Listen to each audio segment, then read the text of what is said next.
Hello students, this is Bindu from Bindu Education Castle. Today I am going to explain the fourth chapter of Footprints Without Feet, and the name of the chapter is A Question of Trust, written by Victor Canning. ये एक story है businessman की जिसका नाम है Horace Denby. वो लगभग 50 साल का है। उसका लॉक्स का यानी ताले बनाने का बिजनेस है।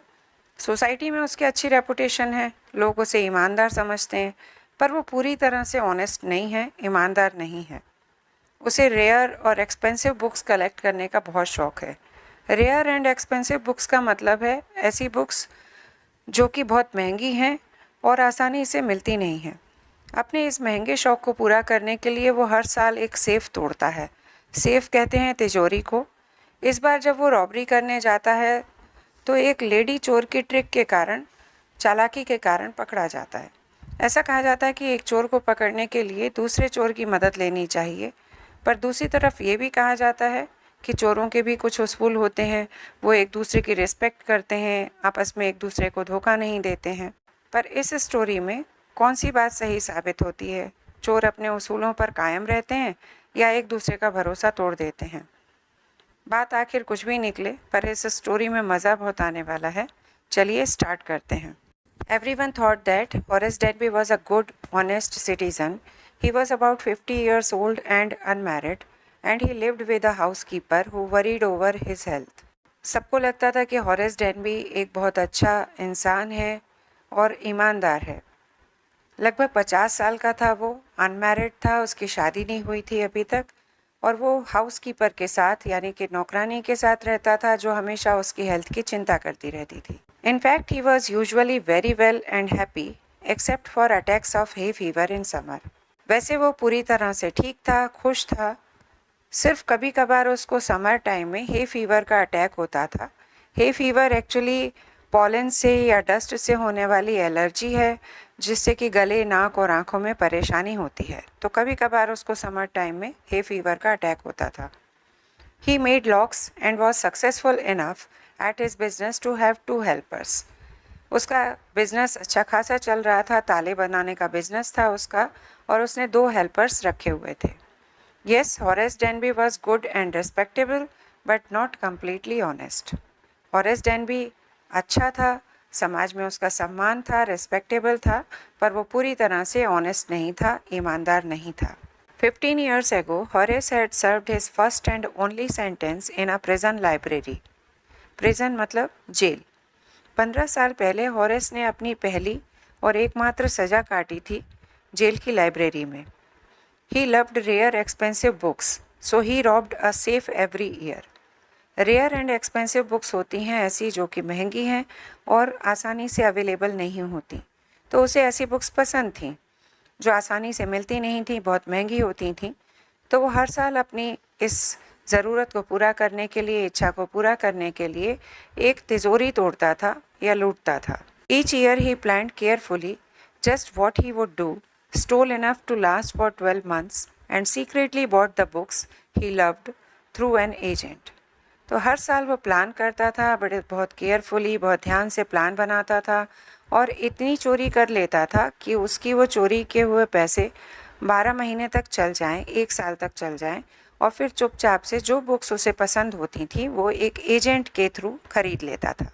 Now walking in the bright July sunshine, he felt sure that this year's robbery was going to be as successful as all the others. अब जुलाई की तेज़ धूप में चलते हुए वो ये सोच रहा है कि इस बार की रॉबरी भी उतनी ही सक्सेसफुल होने वाली है जैसे कि उसकी पहले की रॉबरीज सक्सेसफुल रही हैं। रॉबरी बोलते हैं लूट को या डकैती को। For 2 weeks he had been studying the house at Shotover Grange, looking at its rooms, its electric wiring, its paths and its garden. Shotover Grange कहते हैं कंट्री साइड में या विलेज में बने हुए घर को, जो बड़ा विला जैसा होता है।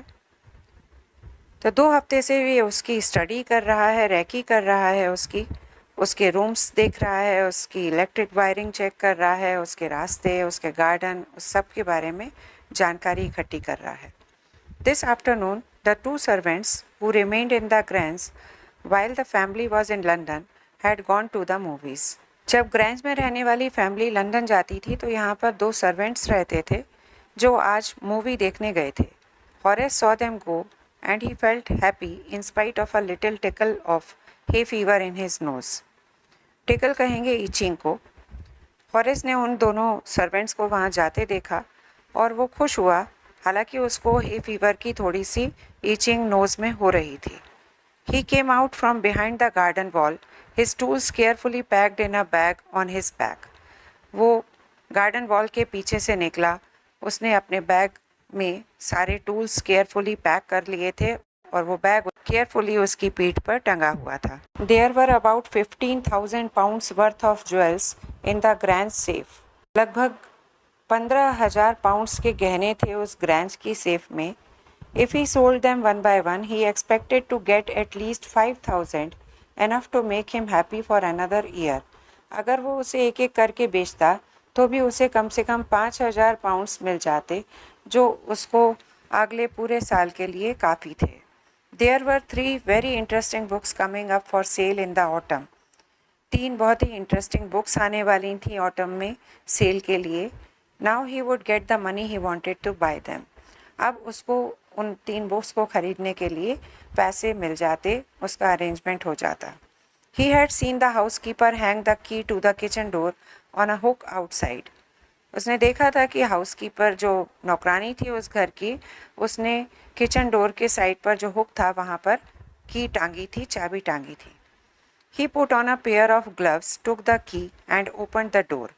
उसने ग्लव्स पहने, हाथ में दस्ताने पहने और वहाँ से की उतार ली, चाबी ले ली और दरवाज़ा खोला। He was always careful not to leave any fingerprints. वो हमेशा इस बात का ध्यान रखता था, केयरफुल रहता था कि उसके हाथ के निशान, उंगलियों के निशान कहीं पर भी ना पड़ें। A small dog was lying in the kitchen. It stirred, made a noise and moved its tail in a friendly way. एक स्मॉल डॉग, छोटा सा कुत्ता किचन में लेटा हुआ था। वो घूमा, उसने आवाज़ की और अपनी पूंछ बहुत ही फ्रेंडली वे में हिलाई। All right Sherry, Horace said as he passed. Horace जैसे ही उसके पास से गुजरा, उसने उसको बोला, ठीक है शेरी, कोई बात नहीं। All you had to do to keep dogs quiet was to call them by their right names and show them love. आपको डॉग्स के साथ अच्छा रैपो बनाने के लिए, उनको शांत रखने के लिए, उनको उनके सही नाम से पुकारना चाहिए और उनको लव शो करना चाहिए, प्यार करना चाहिए। The safe was in the drawing room behind a rather poor painting. Safe यानी तिजोरी ड्राइंग रूम में एक खराब सी पेंटिंग के पीछे थी। Horace wondered for a moment whether he should collect pictures instead of books. Horace ने थोड़ी देर के लिए सोचा कि क्या उसे पिक्चर्स यानी पेंटिंग्स कलेक्ट करनी चाहिए बुक्स की जगह पर, but they took up too much room in a small house, books were better. Room means space. फिर उसने तुरंत ही सोचा कि अगर वो पेंटिंग्स उठाता है या पिक्चर्स कलेक्ट करता है तो वो काफ़ी जगह घेरेंगी, उसका घर छोटा सा है, इसलिए बुक्स बेटर थी। There was a great bowl of flowers on the table and Horace felt his nose tickle. वहीं टेबल पर एक बड़ा सा बाउल रखा हुआ था, फ्लावर्स रखे थे उसमें। तभी हॉरेस को अपनी नाक में ईचिंग सी महसूस हुई। जैसा कि हम जानते हैं उसको हे फीवर की प्रॉब्लम थी। He gave a little sneeze and then put down his bag. उसको छींक आई और उसने अपना बैग उतार करके नीचे रख दिया। ही केयरफुली अरेंज्ड हिज टूल्स। अपने टूल्स सारे उसने वहाँ पर अरेंज कर लिए। He had 4 hours before the servants returned. Servants movie देख करके लौटते उससे पहले उसके पास 4 घंटे थे।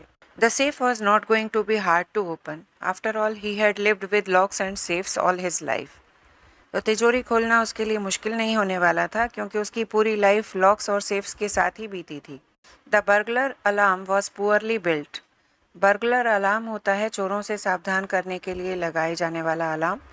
वो भी कुछ खास तरीके से बना हुआ नहीं था। He went in to the hall to cut its wire. Horace गया और हॉल में जा कर के उसका वायर काट दिया। He came back and sneezed loudly as the smell of the flowers came to him again. वो वापस आया तो ज़ोर से छींका, क्योंकि उसको फिर से फ्लावर्स की स्मेल आई थी। How foolish people are when they own valuable things, Horace thought. Horace ने सोचा कि लोगों के पास जब वैल्यूएबल थिंग्स होती हैं, कीमती सामान होता है, तो वो कितनी मूर्खता करते हैं। A magazine article had described this house, giving a plan of all the rooms and a picture of this room. एक मैगजीन के आर्टिकल में इस घर के बारे में पूरा डिस्क्रिप्शन था, उसका डिज़ाइन था, प्लान था और रूम्स की पिक्चर्स भी थीं। The writer had even mentioned that the painting hid a safe. उस आर्टिकल के राइटर ने इवन ये भी मेंशन किया था कि उस पेंटिंग के पीछे एक सेफ छुपी हुई है। But Horace found that the flowers were hindering him in his work. Hindering means रुकावट डालना। हॉरेस को लगा कि फ्लावर्स की वजह से उसके काम में रुकावट पड़ रही है। He buried his face in his handkerchief. उसने अपना चेहरा रूमाल से ढक लिया। Then he heard a voice say from the doorway, what is it, a cold or hay fever. तभी उसे दरवाजे के पास से एक आवाज़ सुनाई दी कि ये क्या है, सर्दी या hay fever. Before he could think, Horace said hay fever and found himself sneezing again. इससे पहले कि वो कुछ सोचता, बोल पड़ा हे फीवर और तुरंत ही जोर से छींक दिया। The voice went on, you can cure it with a special treatment, you know, if you find out just what plant gives you the disease. तभी उस आवाज़ ने फिर से बोला कि आप इसे क्योर कर सकते हैं, इससे बच सकते हैं स्पेशल ट्रीटमेंट लेके, अगर आप ये जानते हो कि किस प्लांट की वजह से आपको ये बीमारी होती है। I think you would better see a doctor if you are serious about your work. फिर उसने बोला कि मेरे ख्याल से आपको डॉक्टर को दिखाना चाहिए अगर आप अपने काम को लेकर के सीरियस हैं। I heard you from the top of the house just now. मैंने अभी अभी आपकी आवाज़ ऊपर घर से सुनी। It was a quite kindly voice but one with firmness in it. ये काफ़ी शांत और दयालु सी आवाज़ थी, पर उसमें एक मजबूती थी, फर्मनेस थी। A woman was standing in the doorway and Sheri was rubbing against her. Sheri dog का नाम है। वहाँ दरवाजे पर एक औरत खड़ी हुई थी और शेरी अपनी बॉडी उससे रब कर रहा था। She was young, quite pretty and was dressed in red. वो लेडी यंग थी, ब्यूटीफुल थी और रेड कलर की ड्रेस पहन रखी थी। She walk to the fireplace and straightened the ornaments there. वो फायर प्लेस के पास गई और अपने गहनों को सीधा करने लगी। Down Sheri, she said. उसने शेरी को, डॉग को बैठने के लिए बोला। Anyone would think I had been away for a month. She smiled at Horace and went on. However, I came back just in time, though I didn't expect to meet a burglar. फिर उसने कहा कि कोई भी ये सोचेगा कि मैं 1 महीने के लिए यहाँ से दूर थी, बाहर गई हुई थी, पर मैं समय पर वापस आ गई। हालांकि मैंने किसी बर्गलर से मिलना या चोर से मिलने का उम्मीद नहीं की थी। Horace had some hope because she seemed to be amused at meeting him. Amused means happy. Horace को कुछ उम्मीद जगी क्योंकि वो उससे बात करके खुश लग रही थी। He might avoid trouble if he treated her the right way. उसने सोचा कि अगर ये इसके साथ सही व्यवहार करता है तो शायद परेशानी से बच सकता है। He replied, I didn't expect to meet one of the family. तो उसने बोला कि मैंने किसी फैमिली मेम्बर से मिलने की उम्मीद नहीं की थी। She nodded. Nodded means सिर हिलाना। उस लेडी ने सिर हिलाया और बोली, I see. What an inconvenience it is for you to meet me. What are you going to do? उसने कहा, मैं समझ सकती हूँ आपकी इनकन्वीनियंस को, आपकी असुविधा को जो आपको मुझसे मिल कर के हुई। अब आप क्या करने वाले हो? Horace said, my first thought was to run. Horace ने कहा, मेरा पहला विचार तो ये था कि मैं यहाँ से भाग जाऊँ। Of course you could do that. वो लेडी बोली कि हाँ, तुम ऐसा कर सकते थे, but I would telephone the police and tell them all about you. They would get you at once. Get you मीन्स अरेस्ट करना। तो वो बोली, अगर तुम यहाँ से भाग जाते तो मैं पुलिस को फ़ोन करती और उनको तुम्हारे बारे में बता देती, तो वो तुम्हें तुरंत अरेस्ट कर लेते। Horace said, I would, of course, cut the telephone wires first and then. He hesitated, a smile on his face. I would make sure that you could do nothing for some time. A few hours would be enough.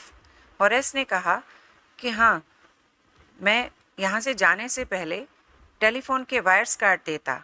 और फिर उसने हिचकिचाते हुए, smile करते हुए बोला कि मैं इस बात को श्योर करता कि आप कुछ समय तक कुछ भी नहीं कर पाएँ और मेरे लिए कुछ घंटे काफ़ी होते। She looked at him seriously. You would hurt me. उस लेडी ने उसकी तरफ सीरियसली देखते हुए कहा, क्या तुम मुझे चोट पहुंचाते? Horace paused and then said, I think I was trying to frighten you when I said that. Horace ने पॉज लिया, कुछ देर रुक करके बोला कि मैं सोचता हूँ कि शायद मैंने आपको डराने के लिए ऐसा बोला। यू डिडंट फ्राइटन मी। तो लेडी ने पलट कर के जवाब दिया कि लेकिन तुमने मुझे डराया नहीं। Horace suggested, it would be nice if you would forget you ever saw me, late me go. Horace ने उस लेडी से कहा कि अच्छा होगा कि अगर आप ये भूल जाओ कि आपने मुझे कभी देखा भी है, और मुझे जाने दो। The voice was suddenly sharp. Why should I? You were going to rob me. If I let you go you will only rob someone else. अब उस लेडी ने बोला, उसकी वॉइस अचानक से ही तीखी हो जाती है, शार्प हो जाती है, और वो कहती है कि क्यों, मुझे ऐसा क्यों करना चाहिए? तुम तो मुझे लूटने वाले थे। अगर मैं तुम्हें यहाँ से जाने देती हूँ तो तुम किसी और को लूटोगे। Society must be protected from man like you. तुम जैसे लोगों से समाज को बचाने की ज़रूरत है, उन्हें बचाना चाहिए। Horace smiled, I am not a man who threatens society. Horace मुस्कुराया और बोला कि मैं ऐसा आदमी नहीं हूँ जो समाज के लिए खतरा हो। I steal only from those who have a lot of money. मैं सिर्फ उन्हीं लोगों की चोरी करता हूँ जिनके पास ज़्यादा पैसा है। I steal for a very good reason and I hate the thought of prison. वो बोला कि मैं एक अच्छे कॉज के लिए, अच्छे कारण के लिए चोरी करता हूँ, और मुझे प्रिजन से नफरत है, जेल पसंद नहीं है। She laughed and he bagged. वो हंसी और ये प्लीड कर रहा है, रिक्वेस्ट कर रहा है, thinking that he had persuaded her. ये सोच रहा है कि वो उसे परसुएड कर लेगा, यानी मना लेगा। Look, I have no right to ask you for anything, but I am desperate. Let me go and I promise never to do this kind of thing again. I really mean it. वो उस lady से बोलता है कि देखो, मुझे तुमसे कुछ कहने का अधिकार तो नहीं है, पर मैं काफ़ी डेस्परेट हूँ, डिसअपॉइंटेड हूँ। मुझे यहाँ से जाने दो, और मैं तुमसे प्रॉमिस करता हूँ कि फिर मैं इस तरह का कोई काम नहीं करूँगा। She was silent, watching him closely. Then she said, you are really afraid of going to prison, aren't you? वो चुपचाप उसे देखती रही और फिर बोली कि तुम सचमुच जेल जाने से डरते हो ना? She came over to him shaking her head. I have always like the wrong kind of people. वो सिर हिलाते हुए उसके पास आई और बोली कि मुझे हमेशा से ही गलत तरह के लोग पसंद हैं। She picked up a silver box from the table and took a cigarette from it. उस लेडी ने टेबल पर से चांदी का एक बॉक्स उठाया और उसमें से सिगरेट निकाली। Horace, eager to please her and seeing that she might help him, took off his gloves and gave her his cigarette lighter. Horace उसको खुश करना चाहता था, उसे लगा कि शायद वो उसकी मदद कर सकती है, तो उसको खुश करने के लिए इसने अपने ग्लव्स उतारे और उसे अपना सिगरेट लाइटर दिया। You will let me go? He held the lighter towards हर। उसने लाइटर उसकी तरफ पकड़े हुए ही पूछा, क्या तुम मुझे जाने दोगी? Yes, but only if you will do something for me. तो उस लेडी ने कहा कि हाँ, अगर तुम मेरे लिए कुछ करो। एनीथिंग यू से। हॉरेस तुरंत तैयार हो गया, बोला कि जो आप चाहें। Before we left for London I promised my husband to take my jewels to our bank, but I left them here in the safe. I want to wear them to a party tonight, so I came down to get them, but उस lady ने कहा कि London जाने से पहले मैंने अपने husband से प्रॉमिस किया था कि मैं अपने गहने बैंक में रख दूंगी, पर मैंने उन्हें यहीं सेफ में छोड़ दिया। आज रात की पार्टी में मैं उन्हें पहनना चाहती हूँ, इसलिए मैं इन्हें लेने के लिए नीचे आई थी, पर उसने आगे की बात अधूरी छोड़ दी। Horace smiled, you have forgotten the numbers to open the safe, haven't you? अब हॉरेस ने मुस्कुराते हुए उसकी बात को पूरा किया, पर आप सेफ ओपन करने का नंबर भूल गई, है ना? Yes, replied the young lady. उस यंग लेडी ने उस बात को एक्सेप्ट किया कि वो नंबर भूल गई थी। Just leave it to me and you will have them within an hour, but I will have to break your safe. अब हॉरेस ने कहा कि ये सब मुझ पर छोड़ दीजिए, 1 घंटे के अंदर ये आपको मिल जाएंगे, पर उसके लिए मुझे सेफ को तोड़ना पड़ेगा। Don't worry about that, my husband won't be here for a month and I will have the safe mended by that time. Mended means repair कराना। तो उस लेडी ने कहा कि कोई बात नहीं, चिंता मत करो, मेरे हस्बैंड को यहाँ आने में अभी 1 महीना लगेगा और तब तक मैं इस सेफ को रिपेयर करवा लूँगी। And with in an our Horace had opened the safe, given her the jewels and gone happily away. और 1 घंटे के अंदर ही हॉरेस ने वो सेफ ओपन कर ली, उसे जेवर निकाल करके दे दिए और वहाँ से खुशी खुशी चला गया। For 2 days he kept his promise to the kind young lady. On the morning of the 3rd day, However, he thought of the books he wanted and he knew he would have to look for another safe. और जैसा कि उसने उस young lady से promise किया था कि वो फिर कभी चोरी नहीं करेगा, 2 दिन तक वो अपनी प्रॉमिस पर, अपने वादे पर कायम रहा। तीसरी सुबह उसको फिर से किताबों का ख्याल आया और उसने सोचा कि अब उसे कोई नई सेफ, कोई दूसरी सेफ तलाशनी पड़ेगी। But he never got the chance to begin his plan. By noon, a policeman had arrested him for the jewels robbery at Shotover Grange. पर उसे अपना प्लान शुरू करने का मौका नहीं मिला। दोपहर होते होते एक सिपाही ने उसे, पुलिसमैन ने गिरफ्तार कर लिया उस ज्वेल्स रॉबरी के लिए जो कि शॉटोवर ग्रेंज में हुई थी। His fingerprints, for he had opened the safe without gloves, were all over the room, and no one believed him when he said that the wife of the owner of the house had asked him to open the safe for her. क्योंकि safe खोलने से पहले उसने gloves उतार दिए थे, इसलिए उसके फिंगरप्रिंट्स सेफ पर और सारे रूम में थे, और किसी ने भी उसकी बात पर भरोसा नहीं किया जब वो बोला कि इस घर के ओनर की वाइफ ने ही उसको सेफ ओपन करने के लिए बोला था। The wife herself, a grey-haired, sharp-tongued woman of 60, said that the story was nonsense. जो उस घर के ओनर की वाइफ थी, वो एक सफ़ेद बालों वाली, तीखी ज़ुबान वाली, लगभग 60 साल की औरत थी, जिसने कहा कि इसकी कहानी बकवास थी। Horace is now the assistant librarian in the prison. Horace अब जेल में assistant librarian था। He often thinks of the charming, clever young lady who was in the same profession as he was and who tricked him. वो अक्सर उस चालाक, खूबसूरत young lady के बारे में सोचता था जो कि उसी के जैसे सेम प्रोफेशन में थी और जिसने उसे चालाकी से धोखा दिया था। He gets very angry when anyone talks about honor among thieves. अब जब भी कभी कोई चोरों के बीच सम्मान की बात करता है तो उसे बहुत गुस्सा आता है। सो स्टूडेंट्स, हॉरेस डेनबी वैसे तो बहुत चालाक प्लानर था, पर एक यंग लेडी जो कि खुद भी एक चोर थी, उसकी ट्रिक में फंस गया और उसे जेल जाना पड़ा। क्राइम तो क्राइम ही होता है, फिर चाहे वो खुद के फ़ायदे के लिए किया जाए या फिर दूसरे के फ़ायदे के लिए। सो हॉरेस के साथ वही हुआ जो वो डिज़र्व करता था। तो ये था इस चैप्टर का एक्सप्लेनेशन। अगर आपको पसंद आया हो तो प्लीज़ लाइक करें, सब्सक्राइब करें और शेयर करें।